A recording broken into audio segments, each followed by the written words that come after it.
Uh, Sat down to do a video and forgot my water. So you want me to see me sipping every 5 seconds. Always thirsty.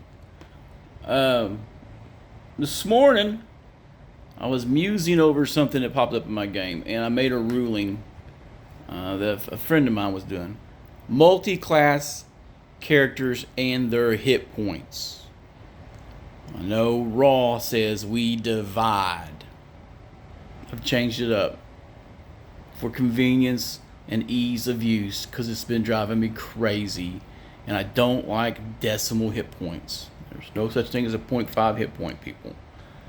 By Raw, AD&D, you keep track of that 0.5, and then when you get another 0.5, you get an extra bonus hit point. Well, instead of making the roll and dividing it, I have the die. Let's be honest, people. If we got digital means of rolling dice, we have access to D2 and D3. And I'm sure there's D2 dice out there, right? A D6 with this 1 2 1 2 all over it or whatever. And I would love to get those. Same thing with the D3. I want one. And I should probably take the time to track those down, because my most favorite die I have is a D4 on a D12. And I love it. But I don't play table games like I used to. So it's a needless want. So I'll get it. It's just not a high priority. So you have a fighter acolyte or fighter cleric. When they level as a fighter, they roll a D4. And when they level as a cleric, they roll a D3 instead of D6 divide. I don't like it. I find that it does give a higher hit point curve to the characters. But if you're playing a heroic campaign, that should be part of the idea. Their biggest punishment is going to be their lack of ability to advance quickly, because they're multi-class. So yeah, another thing I do is I don't divide the damn con bonus. You assign it to one of your classes. And you only get that con bonus when you go up that one class. Period.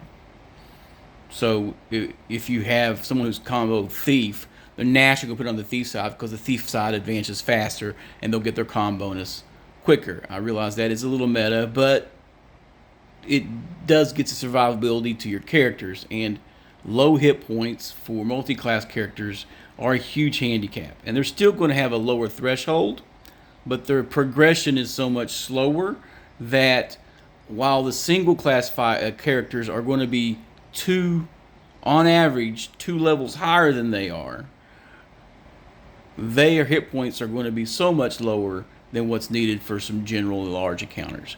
So this method pads that and still has a heroic feel to it. And it's less bullshit math.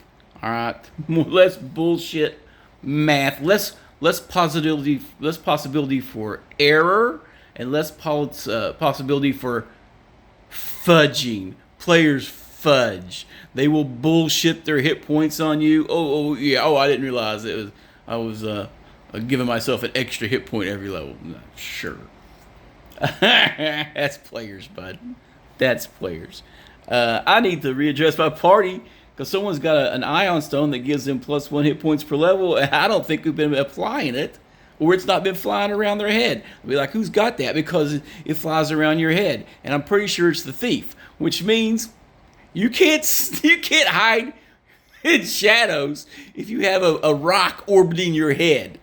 That movement gives you away, because part of hiding in shadows is not moving. But if you got something spinning around your noggin, they see it. Why is that planet? Why is that model of the solar system trying to hide in the corner? I need to throw in more ion stones. I think they're funny. It's like, I have my crown of rocks.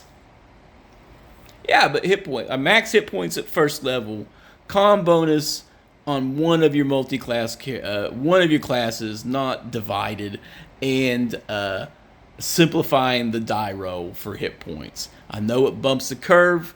How do you guys do it? Or you go raw and you deal with the decimal points? Curious, not curious. It's just something that came up in my game last night.